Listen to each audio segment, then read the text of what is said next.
One week when I was about 19, a little curly-haired girl from North London turned up by the name of Amy Winehouse. From there, everything just snowballed after her career took off because people wanted to know about um, my experience of coaching Amy. There is something called the National Youth Jazz Orchestra, which I joined when I was 15. Basically, a group of the best young jazz musicians in the country. It really was the best training ground that I could have possibly had. Word got around, and eventually we had a sort of group of about 12, 15 singers would come each week. And I ended up teaching them. I'm just a geek who studied their craft. Like, I've just always been obsessed with the voice and how it works. This is great. Well, this is completely normal, isn't it? It's the most natural thing in the world to me, this. I got all these messages through from the head of music at X Factor, and he's like, "I'm trying you again. Just checking you got this message." And I'm like, "Oh my God," like panicking, like this is the dream gig. And I've missed all these messages. My very first job, it was the winner. It was James Arthur. And they go, "Right, Annabelle, you lead the session, take it away." And I'm like, "Okay, this is sink or swim." Today, we are with the vocal coach behind some of TV's biggest performances, a celebrity vocal coach and head vocal coach on Britain's Got Talent and the X Factor since 2012. She also created the Vocal Coach app, packed with pro warm-up tips and training. Annabel Williams, welcome to the Tamp Podcast. Thank you for having me. You've done your homework. I try. Bless you. I try.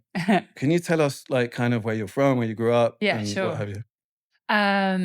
So I'm from a little village called Harpenden, which I always think no one would ever know, but everyone seems to know Yeah. Harpenden. Everyone's I always don't know heard of why. it. Yeah.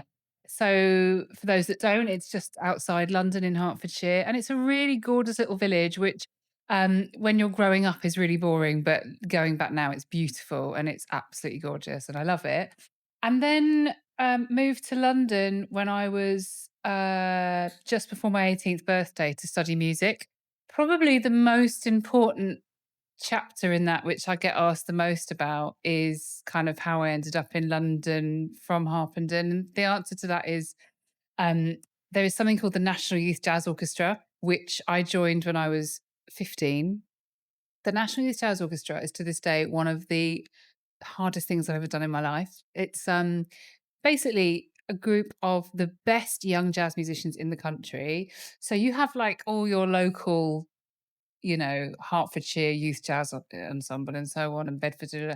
So this is like the cream of all of that. So the best musicians in the whole country in their teens, basically, come together, rehearse every Saturday. Now, when I started going, it was about 96, and I think it had already been going about 40 years, maybe 30 or 40 years, something like that. So a long old time. And it was run by this amazing guy called Bill Ashton, who unfortunately last year passed away. But he ran it his whole life, basically. And I would go every Saturday and I would learn the songs, and then I would get to sing with this 23-piece big band, five trumpets, five saxes, five trombones. It was a total roast. A lot of it you had to sight read because it was a lot of original music. But it really was the best training ground that I could have possibly had. And I was so painfully shy as a 15-year-old singer from Harpenden, but it was really, really good for many, many reasons, including my confidence. And so we started, doing gigs and traveling. And I got to sing at Ronnie Scott's when I was 17. That was the first time I sung there, and it was amazing. And we traveled and did places like Cyprus Jazz Festival and things like that. So it was a really amazing training ground. And I did that from the age of 15 to 23. Probably the most important part of that story in terms of what I do now is that when I was about 18, 19, I started to invite other singers along to come and get a chance to sing with a big band because I was the only singer that went. And it was me on my own every Saturday, and it had been for years and years. And I thought this is an amazing opportunity. So I started to tell all my other singer friends, and word got around. And eventually we had a sort of group of about 12, 15 singers would come each week. And I ended up teaching them. So I was sort of the teacher. This is how I kind of accidentally fell into coaching. Would teach them the songs, and then they would get to sing with a big band. Well, one week when I was about 19, a little curly haired girl from North London turned up by the name of Amy Winehouse. No tattoos, not like how you imagine her to be. Of course, totally unknown. And she was 16 and I was 19. And that's how I basically just started coaching her. And we were smoking, and we were sitting backstage in this is the late 90s. We were sat backstage in a theater, a really like downtrodden theater. It was dusty. It needed loads of work, and we would just sit and talk about Dinah Washington and not Ella Henderson, Ella Fitzgerald, and our love of jazz singers. And we had so much in common because we just loved that style of music, and it was amazing. And so without really realizing, that's sort of how I kind of fell into coaching. And from there, everything just snowballed after her career took off because people wanted to know about um, my experience of coaching Amy. Well, there's two things I want to pick up on you. The first thing I wanted to ask was because you kind of almost fell straight into jazz. What was jazz part in your household? Were your family listen Good to jazz? question. Yeah. So my dad was a trumpeter and my mum was a singer. Ah, And I'm a singer and I'm okay. married to a trumpeter. I'll leave you to work that one out. My dad was a jazz trumpeter from the age of about 11 or 12. My mum was from Scotland and started out primarily traditional Scottish music, and then she went down the cabaret route. I was classically trained from 11, but when I was about As a singer yes, classically or trained as a instrumental? Yeah. singer. Yeah, I did piano as well. I did grade 8 piano and singing all through school. And but then I discovered in my teens, when I discovered jazz, I also discovered Stevie Wonder and Shaka Khan and people like that. And I was like, oh, this is much more fun. So that's much more me. So I've done the classical side of things. I did the jazz side of things. My real true love is funk and soul. So Stevie, Prince, Bootsy Collins, Shaka Khan, that's where my heart is. Can I drop in a little anecdote? Please. I met Bootsy Collins Did once. He you? stole a pair of my sunglasses. I can't remember where it was. They So must have been some cool it was a Shepherd's sunglasses. Bush Empire here. It was P-Funk. So Oh, it's George Clinton. yes. Amazing. And I was in the crowd and it was back in the day. And I think I just lit up a spliff in the auditorium. Yeah. And the guy next to me goes, "Hey man," with an American accent, he goes, "Do you mind if I have some?" I'm like, "Hey, sure, no worries, have Yeah, some." yeah. We start chatting, "Where you from?" He goes, "Oh, I'm from the US, this and that."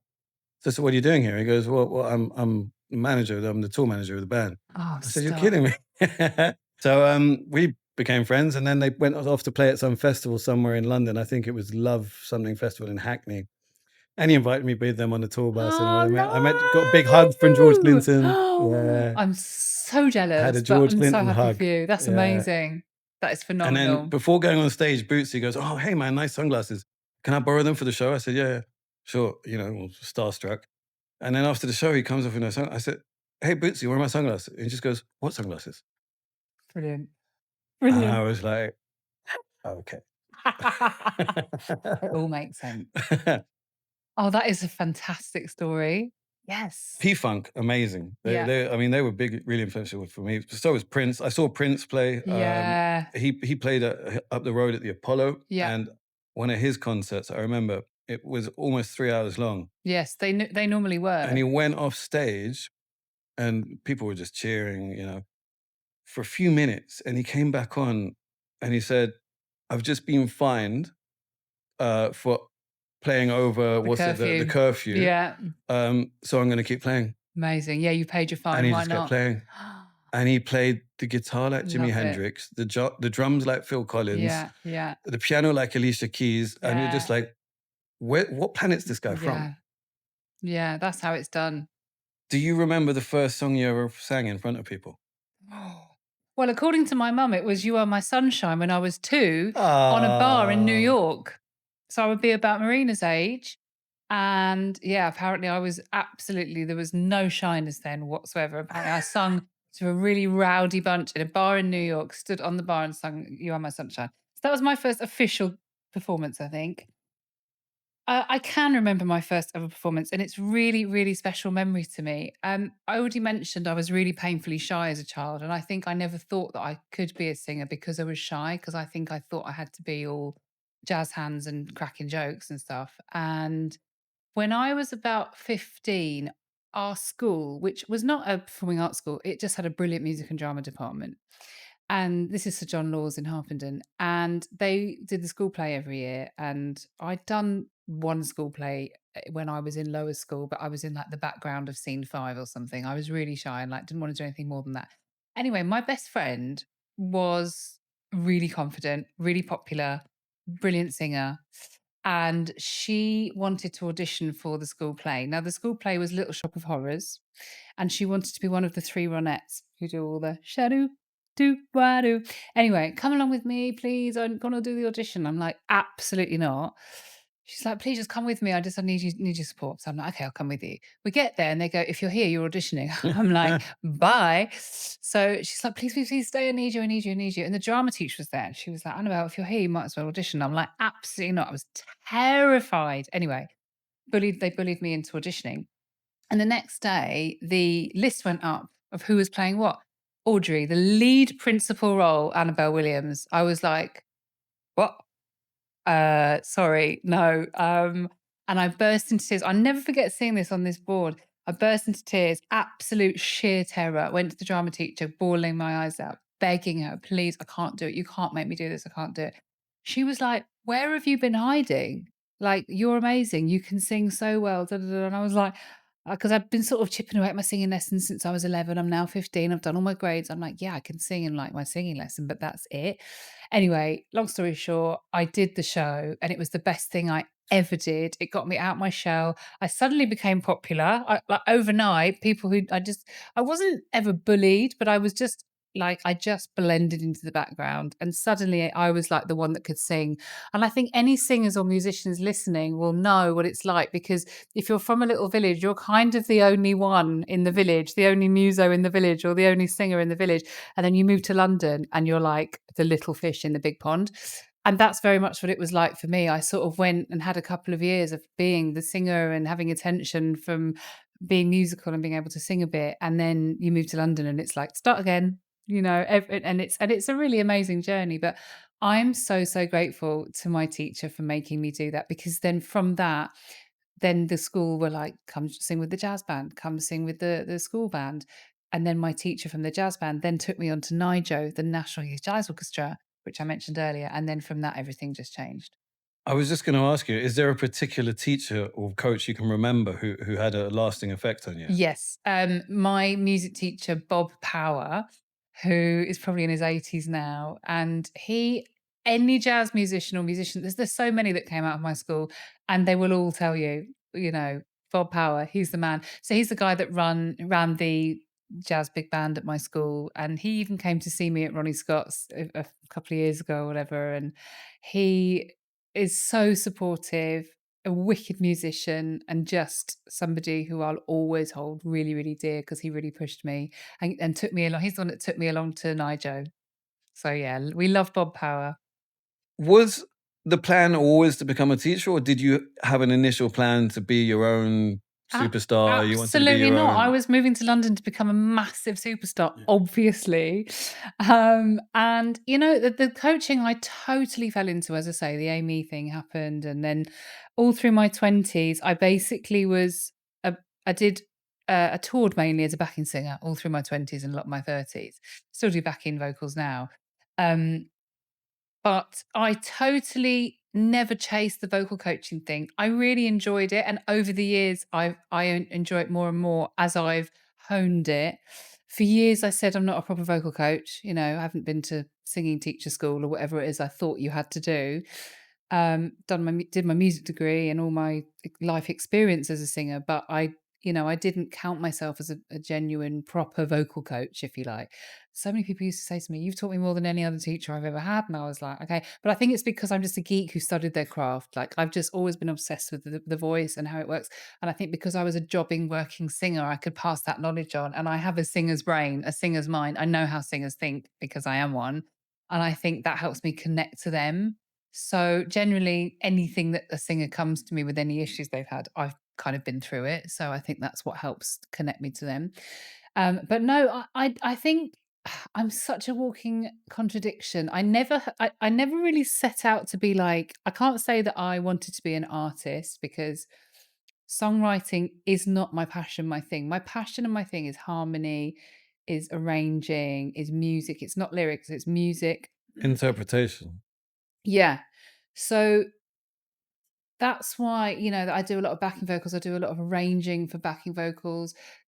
for all those years of X Factor and Britain's Got Talent, I still do. I'm doing versions of songs and coming up with creative versions of existing songs. That's why I'm in my element doing that. So I never set out to be an artist. I never had that pull, that drive, that want to be an artist. And if you don't have that, you're not going to be an artist, and certainly not one with a lifelong career. You have to be obsessed with it. You have to be so hungry for it. You have to eat it, breathe it, sleep it. And if there's any doubt in your mind, it's not going to happen for you because it's just so hard. It's so competitive.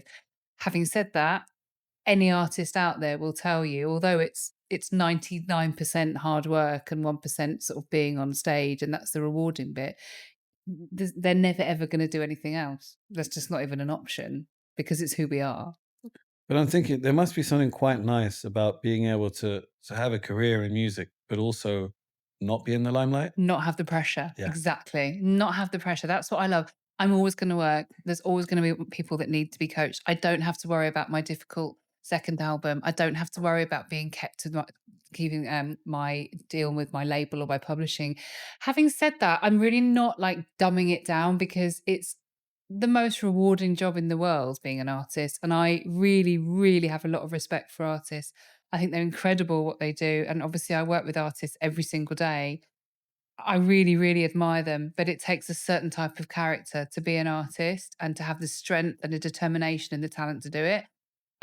I, as I say, fell into I never really had that drive to be an artist. I just wanted to sing. So I didn't care to be in the spotlight. I just wanted to sing, which is why I was so happy touring the world as a backing singer because I was still getting to do what I loved, whether I was in the studio, stood behind an artist on the road, or singing lead vocals at a wedding or at Ronnie Scott's. I was doing what I loved. So I've been so, so lucky to be able to do that and call myself a professional singer my entire life since I was 15. Do you consider yourself more intuitive or technical when you're teaching? Or is it a combination of both? Interesting. I would say definitely both. I think because there is no one size fits all, it really depends on who you're coaching.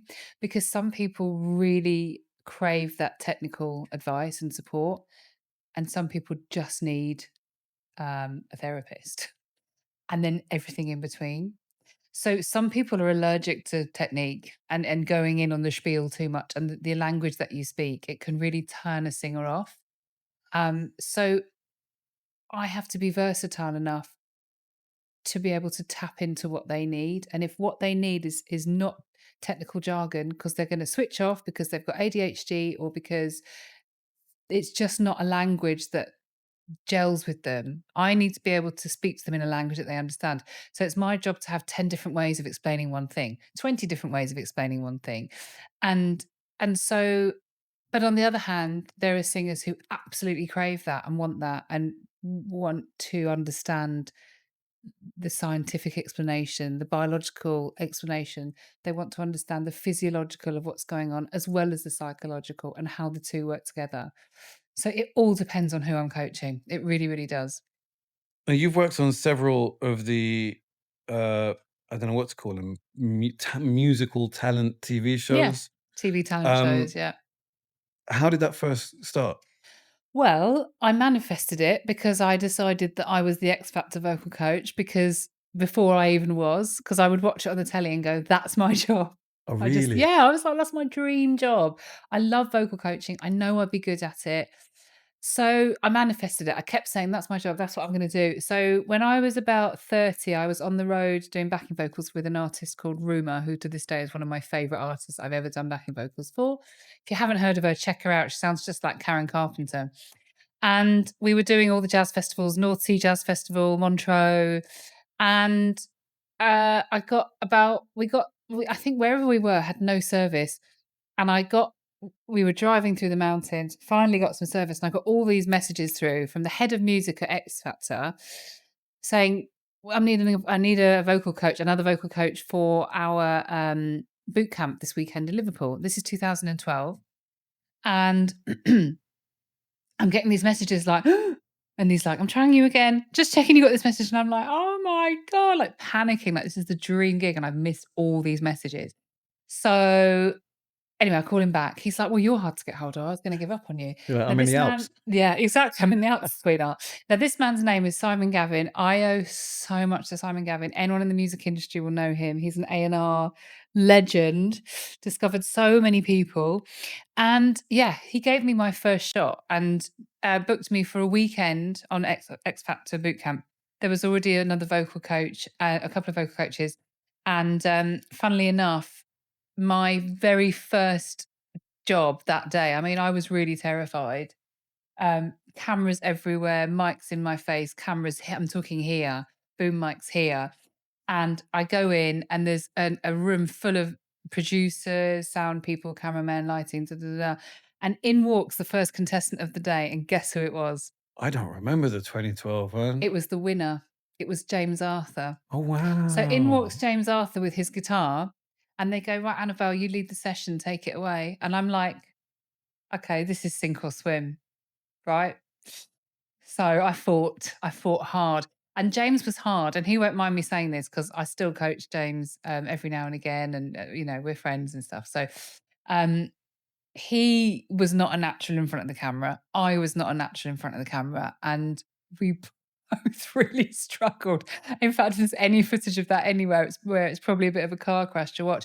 But we had to get through it. And bless his heart, he was like, one of the first things he said to me was like, "Listen, I don't mean to be rude, but I'm not really a vocal coach kind of guy, so I'll just get on with it if that's all right." And I'm like, okay, so I've got to keep him happy by not forcing myself on him, but also I've got to put my stamp on here and be assertive. So it was tricky. It was very tricksy. And years later, we were working on something after the show, and he was like, "I just had to apologise for how I was at the beginning. I'm really sorry, and I love you.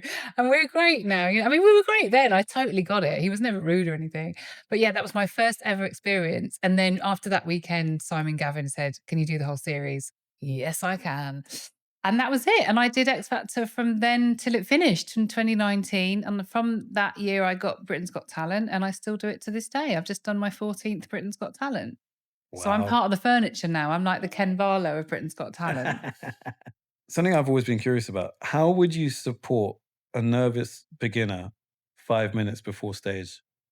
I mean, that's probably the area I'm most experienced in because live television, and so often I am just singers are just thrust upon me, and I've just met them, and I've got to just fix it in seconds. And I think that's part of the reason why I did my app, the Vocal Coach, because I had to I had to come up with ways to have instant results, not go away and work on this for 6 months. Like, it's an ad break, you've got seconds. And I've had it with countless contestants, countless really big names as well, like names that you would never expect, just having total meltdowns. You're not gonna get the name out of me before you No, are. I won't ask, but it's fascinating that it still But happens. it does still happen. It's live telly, it's so exciting. Anyone in the industry that does live telly will tell you there's nothing like it. It's amazing. When that red light goes on, it's the best, but it's a lot of pressure. And we work well under pressure, but it can be a lot. And so when you've got seconds, it doesn't have to be a nervous singer. It can be anyone being nervous, somebody that even it's just crept up on them. The number one thing I'd say is sometimes they just need a bloody good talking to and just reminding them that it's just singing and we're not saving lives here. So sometimes a bit of a reality check helps. But I would say the number one physical thing I would do with them is breathing. So I have an exercise on my app called 7-Eleven breathing. And I really urge any one of your listeners to just have this tool in their back pocket because you never know when you might need it. It's super simple. You breathe in for 7 through your nose, you breathe out for 11 through your mouth. So smell the roses for 7, blow out the candles for 11. And what that does is it taps into your parasympathetic nervous system and instantly calms you.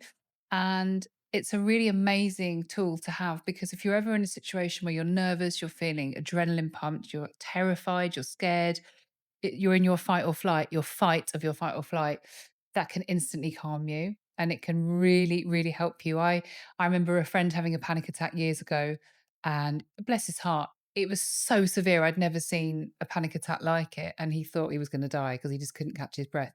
And this breathing technique got him out of it. So And you don't have to be a singer to use this technique. I was It's going to just a say breathing it technique. doesn't just Anyone apply can to use it. music. Any stressful Anyone. situation, any Yeah. anxiety provoking situation. It's a really good tip. Yeah. Yeah. And it's so simple to remember. You just in for 7, out for 11. So yeah, it's a really good tool to have. You probably don't know this, but I used to sing as well, Did and you? I was so nervous that I remember throwing up before going on stage. Oh. What Um, were you doing? so my music was kind of a cross between Latin and reggae. Amazing. It was really cool, really really cool. We did like the underground circuit of Were you world in a music. band? I had some regular musicians I worked Yeah. with, but it was my music. It was kind of Did you singer write song, it? yeah. Amazing. And I had some great musicians who we played with. But I just got to the point where I had to make a decision on a career path, and I didn't have the guts to risk it with the music, and I ended up doing coffee. But I remember the nerves every time before I going up on think stage. it's so nerve-wracking, and I think if you can get on that stage normally, I would say as soon as you get on that stage, the nerves, they go away and you have the time of your life, and I think if it's still affecting you and more of a negative than a positive, then it's probably not for you, but I would also say never stop singing because that's obviously what you love to do, and I No, don't mean you, I just mean yeah, I one, know. I right? find the nerves did go away once the music kicks in. Good. It's something for me that I'm a sucker for a bass line.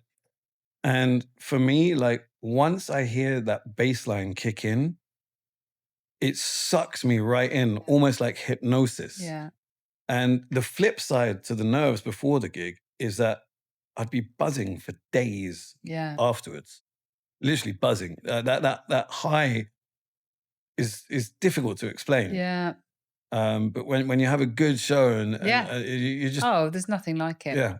If you could bottle it, you'd be very rich. You were talking about breathing, which is interesting. Because I was going to ask, is it more about breath management or breath control, or is it about using your mind? What to you is the difference between breath management and breath control? Just out of I interest. think I think of control as something more forced.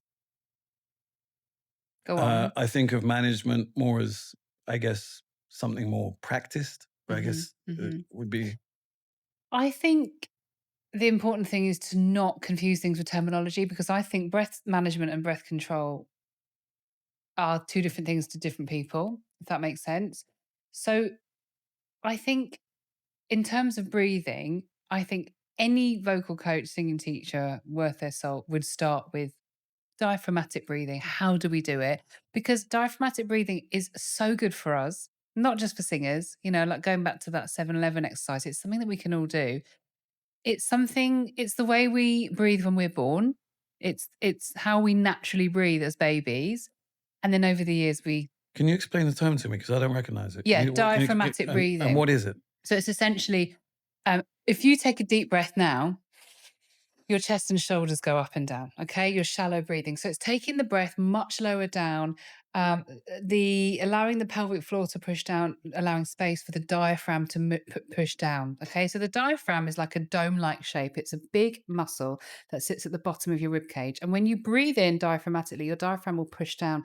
And what we can do is we can use the diaphragm in this diaphragmatic breathing to control airflow, to release tension from breathing badly, from shallow breathing, and it's so good for you as well. So anything to do with mindfulness, meditation, that sort of thing, it's really really good for. But what you can then do is you can then control the air using your core, using your stomach muscles, your lower abdominal muscles, and that's how singers control the air that they use for singing. So it's we can't really control it if it's up here, but if it's down here, we can control it. You get that support, and it's just all round brilliant. I'm a big advocate for diaphragmatic breathing. How do you teach belting without blowtorching? Okay, first of all, every single voice is completely different. So there is no one size fits all. So what I'd be looking for is how you're currently belting and then looking for what's working for you and what's not working. And I think if I was to give a general sort of tip, and this might sound a bit bizarre and different, but I am a bit bizarre and different when it comes to vocal coaching. I would say try a little exercise of yelling. Um, I think the important thing to remember at the same time of that is you should never be a 10 out of 10 volume. That's shouting. And there's a difference between yelling and shouting. And so when you're if you were to see me at the other side of the street and I'm far away and you want to get my attention and you try a hey, I won't do it now because it will blast your ears. But if you try yelling a hey, a really important part of singing and your own singing voice is to tap into what's most natural to you. So, what are your natural primitive sounds that resonate with you and aren't unnatural? So, how you naturally do a yell, as opposed to thinking about belting, you'll instantly do it and it won't feel like you're working or doing anything wrong or straining or anything. And then it's basically finding how you did that and turning it into a belt or turning it into a note and holding it on.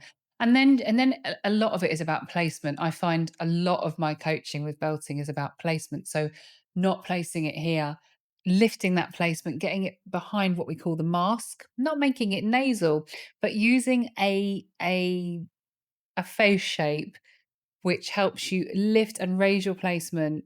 There's a few little elements to it, but I think it's about me giving you some technical little, let's try this, little technical nuggets, but at the same time, trying what comes the most natural with you. The number one thing where people go wrong is volume. Volume, I always say, is killer. And so that's shouting. That's what you're probably referring to as blowtorching. And you don't need to. That's what microphones are for. You don't. It shouldn't feel painful. It shouldn't fit. You shouldn't be going red in the face. Your veins in your neck shouldn't be popping out. It should feel very natural, and you should feel in control of it. You say that, I can't help but like visualize all of these kind of rock and roll singers where they do have the veins coming Yeah, out of their yeah, neck and they are belting it and they do, absolutely. you And know. if you came to a gig of mine, I'd be a sweaty puddle on the floor by the end because I give absolutely everything. Yeah. Absolutely. Which is why I always say, like, I coach singer to singer. Like, I am a singer and I get it. And, anyone who knows my voice will tell you, but I'm the loudest, highest singer that they will hear. My hero is Shaka Khan. I've spent my whole life trying to sound like her. But at the same time, it doesn't have to be you shouldn't come off stage in pain or having lost your voice. Having said that, everyone's different. So, for example, some people just absolutely will never want vocal coaching because what they're doing works for them. Tom Jones, Ed Sheeran, I don't want vocal coaching. I'm good. I got actually booked to coach Tom Jones at the National Television Awards a few years back. And bless his heart, he was like, with respect, I don't have a vocal Well, coach. I how don't. can you teach someone who's mastered their I'm art like, to? "You're good, Tom. You're okay. I'll leave you to it. I'll leave you to it. If it ain't broke, don't." He's fine. He's absolutely, definitely does not need me. Um, and so everyone's different. I went on tour with You Me at Six and Bring Me the Horizon, and came back with my first tattoo on my head, and things like that. And Ollie from Bring Me the Horizon absolutely defies everything as a vocal coach that I've ever studied. But he's utterly fantastic, and it's just the way his body works. See, if I'd have continued, I should have taken class. I never took classes, but I would often lose my voice for Then you're doing after. something wrong. If Yeah, you're losing your voice, there's it something wouldn't wrong. wasn't so much lose my voice, but it would be like Horse. real discomfort. Yeah. Again, And it, that's not what should happen. yeah, You have vocal cords that work. If you can speak, you can sing. yeah, Question I'm asked most, and you probably got it on your list of questions there, is can you teach anyone to sing? yeah. And the question I always answer with the same answer, which is if you can speak, you can sing. I can teach anyone how to sing. Is that whether that end result is um it's all subjective. So I might work with a singer and you might go, I think they're absolutely terrible. That is not my cup of tea at all. But that's your opinion. And somebody else might go, well, I love their voice. I thought it was great. It's all subjective. So there is no kind of like test that says you can sing at the end, which is the beauty of music because there are singers that are really, really, really successful and famous that I cannot bear. It's just not for me. That's okay. It's art. It's art, It's exactly. like They did what makes a okay good without me painting. liking them. It doesn't matter. It's what makes the world go round. So, um, there is no kind of right or wrong really with it. It's certainly in term my job is to coach. So you think of like an athlete has a coach. It's to support, it's to guide, it's to nurture, it's to high five the highs and be there and mop up the tears for the lows and everything in between. I am a therapist. That's any vocal coach will tell you you are basically a therapist as a vocal coach as well, because if there's something going on, it's such a psychological thing, singing. If you're having a bad day, if you're hormonal, if you're grieving, if you've had an argument with your partner, whatever, it can affect how you sing. I know people that have lost people and lost their voices. That's what happens. So it's so unique, so different for every single individual. Is there a difference? I'm guessing there must be between kind of morning and evening performances. Is there a difference physically to? Well, yes, there is. When you sleep, your vocal cords naturally swell. So when your voice is tired, your vocal cords can become inflamed the same way they can when you sleep. So that's why people have morning voice and people kind of speak like Barry White and their range shifts down when they wake up in the morning. So your vocal cords are like strings. Think of a stringed instrument. If you think of a bass guitar or a double bass, for example, you pluck that string resonates and makes sound. The same, our vocal cords work in the same way. They resonate, they vibrate, and that's what causes phonations. So if your vocal cords are a certain size, that's why a big man is going to have a much lower range than a baby with teeny tiny little vocal cords. Um, and that's so your voice depends, the sound of your voice depends on the size of your vocal cords, absolutely.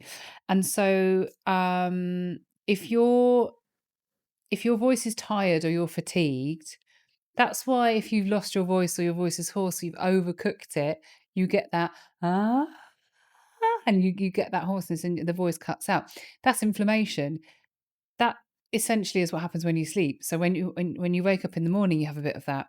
As soon as you start talking, that's you warming your vocal cords up. So throughout the day, your range will go from this. So those beautiful bottom end notes you have when you wake up will disappear, but equally the top end notes that you'd lost will reappear. What's overrated in warm-ups and what's underrated? Ah, interesting. I think length of time. I don't think anyone should be told how long to warm up for. I always get asked, how long should I warm up for? There is no answer. Your voice is warm when your voice is warm. In the morning, after a late night, it might take you 30 minutes to properly warm the voice up. At 9 o'clock at night, it might take 5 minutes. There is no extended amount of time. So that would certainly be one for me. And also, again, I know I keep banging on about it, but everyone is different and different things work for different people. With my app, I've tried to take my 20, however many years it is of coaching, years of experience, and and make exercises that work for everybody. So these exercises should work for 90% of the people of the population that can talk, because they're very general, they're accessible to everybody, they're all labeled easy, medium, and hard. So, my app is the number one vocal coach, number one vocal warm up app in the world. And I think the reason for that is that it's everyone has got something on there that they can do. And I think if there's something on there that isn't for you, it's fine. Move on. Like, for example, a tongue trill. Not everyone can do it. You can't learn it. If you can't do it, you can't do it. Move on to the next one. So I think finding what works for you, there's loads of exercises on there, and there's loads of exercises out there, loads of warm ups and things that you just got to find what works for you. So you do something, listen to your body, notice patterns. How does your voice feel after that? Does it feel better? Then great, it works for you. Does it feel a bit tired? You're either not doing it right or it isn't right for you.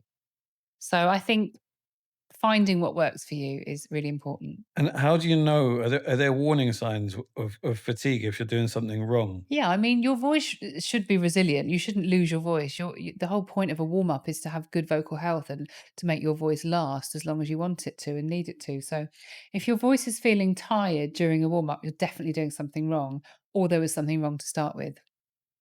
So, yeah, it's just important to listen to yourself. What happens if on the day of the show you're hoarse? Yeah. So it happens, particularly with people on tour Well, sometimes. am I right? I've got these images in my head of injections. Is this? Not anymore. But that That's the used to be that used that to used to be happen, a right? thing. Yeah, yeah, cortisone injection into the Into neck. the throat. Yeah, yeah. Not anymore. So that's just a steroid, a really fast acting strong steroid. They don't do that anymore. A lot of Why these not? things, Because there's no need to, and it's invasive, and there's other ways that they can do it. You can just take a tablet, a strong acting steroid, a fast acting anti-inflammatory, depending on what the issue is. I mean, in the rock and roll days, it was do whatever it takes to get you through. Taking all those things just to get you through a performance, but you can absolutely do more damage by doing that. Ultimately, if your voice isn't working, it needs rest and you need to cancel the show. I know that's the last case, the last worst case scenario, but if it's laryngitis, something like that, then you got to cancel it. Having said that, there's definitely things you can do if your voice is tired and a little bit hoarse, to help get the swelling down and to get you through the gig. So some tips. I've got some exercises on my app. So I have loads of singers message me saying, "Oh my god, I had absolutely nothing, and this exercise on your app saved me." In fact, there's an exercise called Lost Tired Voice on my app, which so many singers use on days exactly like what you're saying, where they have just got no voice and they're panicking. The other thing is panicking. If you're worrying about it, you're going to make it worse. You have to kind of know your voice well enough to go, I've got no voice this morning. I'm on stage in 10 hours. I'm going to be okay because I know what to do. And I think that's the thing. Knowledge is power. Having the tools to know, first of all, to know your voice well enough to know what it is that's wrong and what you need to do to fix it is great, because then you instantly relax. And that's 50% of it, I think. And then having little tools like the exercises, ginger shots, anti-inflammatories, vocal rest, I steaming. was going to say, you're a fan of steamers, nebulizers. Love steaming. Love Yeah. steaming your voice. Yeah, all that sort of stuff is great. There is no magic formula to getting your voice back, or to keeping your voice. It's not, but sleep, have a good night's sleep, warm up, voice rest, steaming, and um, yeah, those are the things that it's not rocket science. They're really good for your vocal cords and they work. Here's one which I'm sure people will be curious about. How do you navigate mistakes during a performance? What's your advice?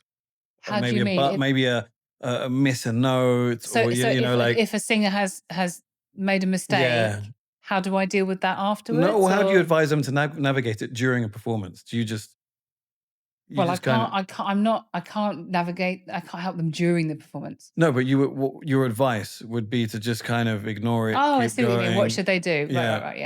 Yeah. Oh, absolutely. I have something that I do as a singer and that I've always done naturally, which has really worked for me, is that if I listen, we make mistakes. We all do. All singers do. We're human beings. It's natural to make a mistake every now and again. If you do, you've got two options in that split second. One is to give up and be so furious with yourself and upset with yourself that you let it affect the rest of the song. That's not obviously the way to go. The way to go is to do what I've always done, which is to go, right, I need to make the rest of this song so insane. I've got to fight tooth and nail so that mistake is so long Forgotten gone, you've about. forgotten about. You're gonna get standing ovation. You're all gonna be up on your feet by the end of the song. That's how I think of it. I fight back, I fight back. You never ever give up during a performance. It's so easy to do. You have to be really, really on it and strong-minded to do it, but you have to be ready. And in that moment when you've made the mistake, fight, fight, fight. And that would apply to any instrument, not just the vocal. You could play Yeah. a bum note on a guitar or Yeah, on a it key on a piano, happens. whatever, But like, also, 99% of the time, no one's gonna know or care. yeah. Who cares? If you think about when you go and watch. But the person who's done it is That's aware it. of Well, it. we're our own worst critic, aren't we? Yeah. Exactly. You come off stage, guaranteed a singer will come off stage and everyone will go, "That was amazing." And they'll go, "Yeah, but that one note in that one song," and that's what they'll focus on, the bit that went wrong. Never mind the 99.999% of the show that went right. They'll focus on the negatives, and that's what us singers do, unfortunately. But we don't give ourselves enough credit. You mentioned earlier the buzz of live recording. Is there a difference? Does it feel different performing to a crowd and performing to cameras? It, is there a That's a really interesting question, because generally, in my experience of live TV, there's an audience as well. okay? Having said that, COVID happened. So we did have a couple of Britain's Got Talent series where it was an empty studio, and it really made a difference. It really did. You do feed off an audience. It doesn't matter how many times in rehearsals you're rehearsing and I prep you. The one thing I cannot teach you is experience. So you have to get out there and get used to performing in front of a crowd, and you feed off the crowd for sure. There's nothing like when you get out there and you have the energy of an audience in front of you. So I really felt for the contestants when we did Britain's Got Talent without an audience. You know, we had LED screens with hundreds of people, hundreds of little thumbnails of audiences that were watching at home to try and give them that feeling, but it's just not the same. It's really not. But they did amazingly. And obviously you had the judges in front of them, so there was still people there and crew and stuff, but we were all face covered and it was really hard. So yeah, there's nothing like a live performance singing in front of an audience, you know. And it's an interesting one because quite often when I have new clients, they get really nervous singing in front of me and it's just me. And any singer will tell you it's actually easier to sing in front of a bigger audience than it is a smaller audience because a smaller audience is way more intimate. So if you plunked any artist on a stage like Ronnie Scott's, where it holds, I don't know, 250, 300 people max, that's way more scary than singing at Wembley Stadium. Wembley Stadium, you can't see anyone. It's just a sea of people and you're feeding off that energy. Ronnie's, something like that is way more intense, people staring at you, hanging on to your every note. So I think it's really, really good. It's a good training ground for See, singers. I never got out of those. I was always stuck at the maximum 200, 300 people venues. Right. So I never That's got amazing through then. You would have been fine at Wembley. that. You would have been a natural. um, have you ever had singer-songwriters ask for help to venture outside their usual range? Vocal range. Yeah. Yeah, I mean, probably one of the most said things to me when I first start with a client. You know, I sort of go through a bit of a chat with them and find out what their goals are and what their concerns are vocally. And most people do say, I want to work on my range. Which, you know, your range is your range. However, a lot of the time you might not, you might be doing something to not unlock those higher notes in your range. So it might be that you're not actually working on your range, but what you're doing is uh is is is stopping you from getting to those higher notes in your range. And so it's my job as the vocal coach to help you unlock and access those notes. Yeah, for sure, singer songwriters. But I think, you know, and I'm the biggest advocate for like I want to sing high and loud. Like me as I'm answering that to you as a singer. I love singing loud. I love singing high. I love getting that reaction off the crowd. There's just no reaction off a crowd like when you do a stonking high belting note. It's the best feeling in the world. People go nuts for it. But you have to do that within your limits and not hurt yourself. So if I work with a singer and they need to take that song, if they're doing a cover and the highest note in it is too high for them, so we have to bring it down, they're still you're still going to get the same result because they're singing their highest note and it's going to sound as long as they're singing up there with everything they've got, then you're going to get that same effect as an audience member. Because I remember my research of you, there's a comment that really stuck with me that you said something along the lines of the perfect vocal is the imperfect Imperfect vocal. vocal. Well done. You've done your homework. Yeah. Um, This is so true. I think I often refer to that when I'm recording singers. So as a vocal producer as well, sometimes we're all guilty of it. We want to get this perfect vocal. Oh, my voice cracked there. Oh, that wasn't perfect. Really? Well, that's where I felt it the most. I've always been naturally drawn to imperfect voices. It's the Same. Janis Joplins, it's the Bob Marleys, it's these imperfect voices which for me Yeah. penetrate deeper. Yeah. I don't know why. Absolutely. But that's exactly it because they're being authentically themselves. They're connecting to lyrics. They're telling you the story. Um, you know, you can have the best technique in the world, but if you're not connected authentically to the song, I don't feel anything. So actually, from that point of view, and I say this as a vocal coach as well as a singer, I don't care what your technique's like. I need to feel it. The number one part of your job as a singer is to make people feel what you're singing. I have to feel something. So quite often I'll have singers come to me and they're singing how they think they should be singing. And I'll go, hang on a sec. Or they're doing, especially if you're doing a cover, end up doing an impression of the singer. Amy Winehouse is a great example. Like so many people, when they sing Valerie, instantly become nasal. Hang on, what? You don't sing like that. Why are you singing it like that? Do your version. Get rid of that. How does your voice sound singing this melody, this set of notes, and this set of words? I want to hear your version, not anyone else's. Then I start to feel it. I don't want a carbon copy. I can just listen to Amy for the original. Same with like Whitney Houston songs. Anyone that covers a Whitney Houston song, you're going to get compared to Whitney Houston. So do your own version that's right for you. You know, otherwise, we don't need a karaoke version of Whitney Houston. We've got the original. I feel you've just answered the next question I was going to ask you, which is, what is there an ideal song for an audition? But I guess that's just going to completely vary from person to person, isn't it? What their Absolutely. range is and what their Absolutely. voice is. Yeah. Don't try and please the person you're auditioning for. It's not about that. It's about you being real to yourself, doing what suits your voice and what moves you. That's the correct choice. And then that way, if the person you're auditioning in front of is moved by it, great. If even if they're moved by it, but you're not right for the job, at least you can walk away going, I was myself, Mm. not, oh, maybe I did something they weren't looking for or tried to be something I'm not.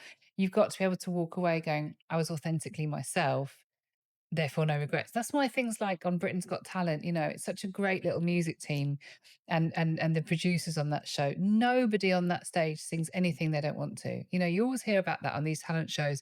Afterwards they go, I was forced to sing this song, da da da da da. It doesn't happen on Britain's Got Talent, which is what I I love. was curious, do they get to choose their own songs? They can do.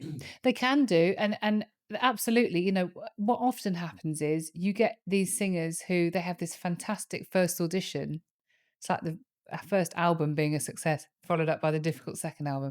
You know, they'll do this fantastic first audition, and then we have a big meeting, and we go, right, congratulations, you got through. What's your semi-final song going to be? No. And you don't. They might not have something up their sleeve like they did. You know, they've done their one song, which is correct, which is great. So that's where we would step in and help if they go, I don't know, or they might have a selection of songs, and then generally we'll all listen to it and everyone in the room will go, that was amazing. That was incredible, including the contestant. They'll go, yeah, this is the one I feel the You know when most. it It's feels right. easy. It's like you just know. So but nobody is forced to go on that stage singing anything they don't want to. And that's what I love about that show. They're really supportive. So that if they do get voted out or whatever, then they can go, well, that was my song choice, not I was forced to do that song. As a vocal coach, can you separate your mind, your career from music when going to watch a gig? Can you switch off the It's is a it, or is hard it hard? one. It's really hard. It's really hard if it's harder if the person I'm watching needs help. If I'm watching someone I'm obsessed with, then I'm in it and I'm a singer watching another insane singer do their thing and I'm loving it. If I'm watching a singer that struggles, then yeah, that's where it kicks in because my throat will start to ache.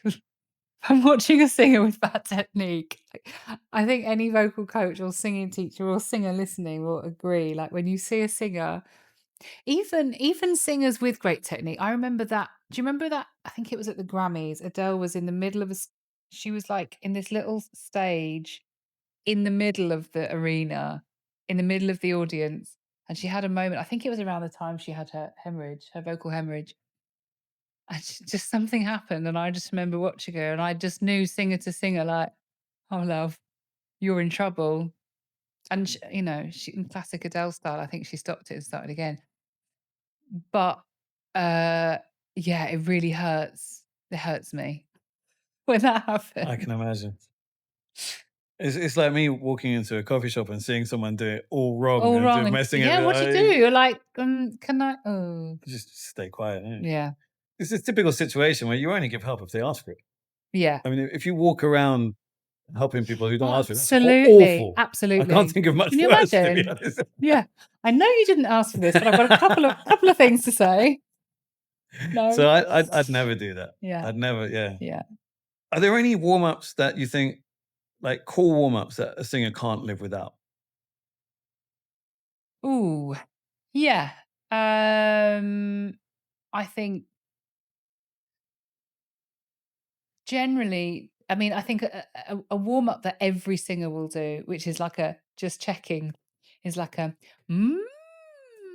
just like a little, just to see where I'm at, just like a, am I, is it there? Just like a little, what we call a hum siren, or I mean, there's loads of different names for it, but yeah, or I often hear singers doing this. Just out of nowhere, which I personally don't think is great going from top to bottom. But again, if that's what works for you, wicked. Crack on. Yeah, I think little bursts of just sirens is a really singery thing to do. Just like when I'm sat here with my tube, This is great. thinking like, you see this every day. Well, this is completely normal, isn't it? Do you It's know the what? most natural thing in the world to me. It's This. the color of it as well. Well, it's It's available in lots of different colours. Yeah, there's another fabulous vocal coach who makes these, and these are called vocal tubes. And you So go on what's Amazon. the theory behind that? So this is essentially an SOVT exercise, which is semi-occluded vocal tract. And what it does is it literally narrows the vocal tract. And it's basically like really lovely sort of makes the vocal cords work in a really nice, soothing way. It's like a massage for the vocal cords. This is used in vocal rehabilitation for people that have post surgery or have had any vocal problems. It can get your voice back. It can keep your voice. I was doing backing vocals for Ray a few months back, and I saw her with one of these. Her vocal coach, Josh, was using. I mean, he makes these. This is Josh's tubes, and every pop singer in certainly in the UK, let alone America and whatnot and beyond, will probably know about these and use them. But you can absolutely use normal straws. That it's just a really nice tool to have, um, to get your Sounds voice lovely. It's back. like an inner throat massage. Yeah, It's it's like exactly like that. It's exactly like that. And it just helps everything. It's really nice for your larynx and just helps everything move in the way that it should do. Help get swelling down, help build your voice, help build stamina, help rehabilitate your voice if it needs it. Tick, tick, tick. We love the it vocal makes me tube. want to try. Even like, You for example, must. if I've had a cold or something and my voice is a bit funny as it is Yeah. now, like even if I don't want to sing, it Yeah. makes me want to just. You say like throat massage. I'm like, I could do with one right now. You're Yeah. like, Yeah. Yeah. Especially when you're doing all your podcasts and your interviews and you're working in the shop and you're talking all day and you're a dad and da da da. Everyone could do with one of these. Absolutely. Vocal tubes on Amazon. I'm not on commission for them, but maybe I should be. what advice would you give to a young aspiring singer now, in order to try and help them have longevity in their career? Be yourself. Never compare yourself to anyone else. Be different. It's okay. The best thing about your voice is you. Use your influences for exactly that, to influence you, not to copy. And don't give up. I mean, if it's what you're going to do, it's what you're going to do. You're never going to give up anyway. Like, that's just a chip that artists have in their brain. Um, But what hard work pays off. And that is one of the things I love about a lot of the clients I work with, is that they work their butts off, and credit where credit's due, hard work. There is a way to be a working singer without hitting the limelight. Being famous. Absolutely. Absolutely. And tens of thousands of people in this country are doing it. And it's a really, really respectful, reputable thing to be doing. Because ultimately, if that's what you want to do, that's what you want to do. And that's what you must do. And I would say, just to add to that, to my advice, say yes to everything, get experience. The one thing we can't teach you is experience. Try every instrument, go to all the gigs, hustle, um, get a band together, like work out, try lots of different things. Um, go to gigs, go to open mics, go to karaoke's, go to auditions, do everything, say yes to everything, especially if you're a young person, because you just never know who you're going to meet, who's going to be listening to you, Also, every single time you perform, you're learning and you're getting experience, and that is so invaluable. Something I can't teach you, your music teacher can't teach you. You have to go out there and figure it out yourself. And it will also help you figure out who you are as an artist. And also, you need life experience. You need stuff to write about. Go and get your heart broken, fall out with people, make mistakes. Mistakes are part of learning, and yeah, don't be afraid to say what it is you want to say. I think any artist will tell you to have a long career, you've got to be real, don't follow the trend. But also, there'll be artists there'll be artists in their 40s, 50s, 60s who'll look back on the music they made in their 20s and 30s and be like, oh, I hate that. That's part of it. You're on your sixth, seventh album and you probably hate some stuff from your first album. That's okay. That's because we change and as we get older. Just like how if you think about how you were at 18, 19, 20, and how different you are now, we change. And so that's okay. That's brilliant. That's fine. That's who you were then and that's who you will be now. Don't put too much pressure on yourself. Just go for it. Just try everything. But number one, don't compare yourself to anyone else. Really important. And I really genuinely believe there is, if you're good enough and you work hard enough, there is a space for you. There's enough room for everyone. Something which is quite close to me as a when I think back to kind of being a young, exploring my own musicality. The open mic nights obviously were great, but something which I feel helped shapes me and my music. And I'm Mm. curious what your opinion on is to play in the streets. Mm. I played a lot in the streets, Did you? and I felt Whereabouts? I was Portobello. That was my spot. I Right. was on Portobello Road. Yeah. Snow. Played in the snow. Played in the yeah. Really? I would just do it. I thought it was really important to be able to play to no one. Mm. Love that. It's Love just something that. I put in my head. No one Yeah. taught me that, but I just thought, it's a skill. No one or one person. Yeah, If you're playing to one person, you give them absolutely everything you would if you were playing to 100,000 people. because the level of street music in the past few years has just gone through the roof. Yeah. I mean, buskers used to basically be, I don't know, Bob Dylan kind of, one man band stuff. Now you got some serious musicians busking out there. Absolutely. Absolutely. Yeah. Yeah, you really do. I'm all for that. Do it. Just do everything. You can't start at the top. You have to start at the bottom and work your way up. And if that means, going to auditions or open mic nights or karaoke's or busking or whatever, it's just do everything. Gain experience. Because every single time you perform, you will learn from it. Do you have, I was going to say a TV moment, but it doesn't necessarily have to be TV. Do you have a career moment that you're most proud of? Oh God, honestly, I genuinely mean this when I say this. I feel like the luckiest person in the world with the experiences I've had. Sometimes I even forget. People are like, oh, do you remember when you worked with so and so? I'm like, God, yeah. Like, I'm so lucky. Every single day I learn and different experiences. And, it's a really hard industry, but it's unbelievable. I think this is just one example, but I remember when Robbie Williams was a guest, was a judge on X Factor, and we were doing the final, and it's the massive X stage in Wembley Arena, and he's doing Angels as a duet with one of the finalists. And bless him, he's so lovely. He's like, "Was that all right?" And I'm like, "Yeah, that was all right. Yeah, you you're fine." And You've he's done this like, before. "Yeah." I mean, Angels. How many times he sung it?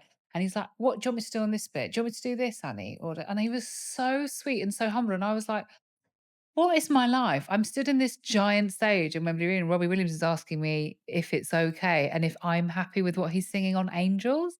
And that was a real like, what is my life moment. I have those what is my life moments a lot.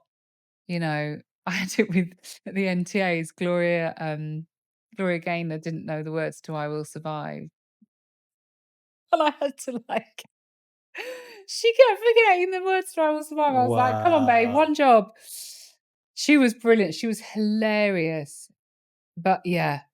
all the right words, just in the wrong order. Honestly, there's been so many hilarious, brilliant moments. I'm so lucky. Um, that I need to write a book. I need to write a memoir, write it all down. But yeah, I've been very, very lucky. I'll tell you one which was really lovely was Eurovision Song Contest 2022 with Sam Ryder. That was one of the best times of my life. In what way? Well, the team and him, he's a really, really special soul, Sam Ryder. One of the nicest people, let alone artists I've ever met. Um, and essentially, we came second and Ukraine won that year. And to be in that green room on that sofa with him and the team after all the weeks of hard work, getting the reward of coming second, and every time you're getting the results of another country, 12 points, the United Kingdom, 12 the camera's in your face, you're waving your British flag, and we just were in shock every time it kept popping up. Well, this 12 points, who's it going to? Well, I can The imagine because United Kingdom. it's notoriously kind of political, that. Yeah. It's often Well, I'd I also done it the year before where we literally had nil points, well, but we just left the EU. this is why I think as a musician to go on Eurovision must be terrifying. It's absolutely terrifying. 200 million people are watching. It's honestly, no one has a clue how much pressure it is for the artist doing Eurovision. It's to this day one of the biggest, most scary but wonderful things I've ever done. And I've done 3 now, and it really is. It's gorgeous. And I tell you what I love about Eurovision as well is that all the countries love each other. It's just pure joy. Everyone supports each other. Everyone loves each other. Everyone makes friends backstage. There is no, it's community over competition all the way. It's beautiful. And you just think, why can't real life be like this? It's so gorgeous. But that was a real amazing moment. In actual fact, I wasn't supposed to be on the green room, the sofas where they do the results and the cameras are on you, because there wasn't enough room for me. There was only a certain amount of people. And Sam was like, there is no way I'm sitting on that sofa without you after what we've been through. And he basically took his pass off, put it on me, his artist pass, put it on me, marched me onto the sofa. And he was like, well, they're not going to not let me in, are they? And then there I was. And honestly, that was a real amazing moment. And there'll be more to come as well. I know that, there's lots more memories for me I'm going to make and be a part of. So yeah. My final question, what's next for you in the Vocal Coach app? Oh, that's well, there's a couple of things I'm involved in at the moment, and I can't really say too much about them because I've signed an NDA. But one of them is going to be on Netflix. So I'm really excited about that. And another one is yeah, I can't really say about that one either. But it's a really big tour that I'm Okay. involved in of an artist. Yeah, lots of different projects. Actually, I can tell you something really, really exciting, which I haven't told anyone that I'm doing yet, but I will tell you first because you're my friend. Oh, Um, I'm actually going to be doing an online course, okay. which I'm really excited about. I haven't decided what it's called, but essentially something like the complete pop vocal course by the vocal coach. And I'm filming it in December. I've called in all my favors. So I've got all the lighting, sound, editors, and camera guys from Britain's Got Talent. Nice. I've called in all the favors. Amateur team. Absolutely, using the same cameras that they film Britain's Got Talent with, so it's gonna be amazing.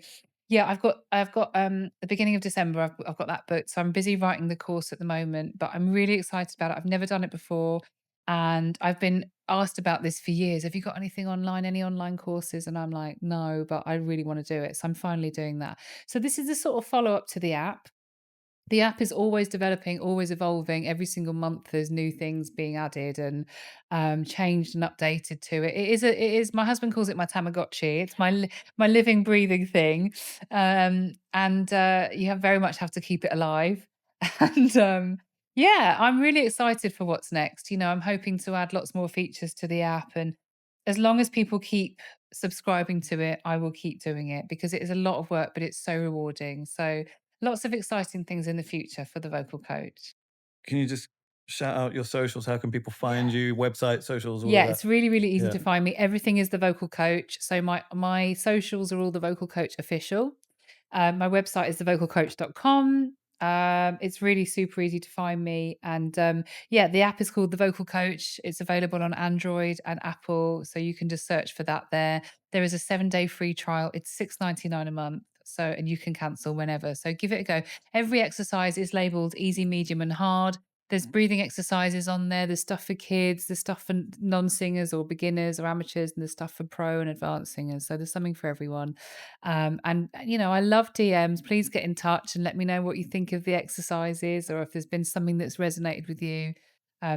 I'm very friendly and like to hear your stories. Well, that's So I yeah. DM'd you to get you on You here. That's how did. Yeah, exactly. See, I do reply. that works out all right. Yeah. Well, thank you very much. It's Thank been you wonderful. so much. Love you so much. Love Thank your you. shop. Thank you. Big shout out to Tamp Coffee. Thank you for having me. If you like this episode, please don't forget to subscribe to our channel.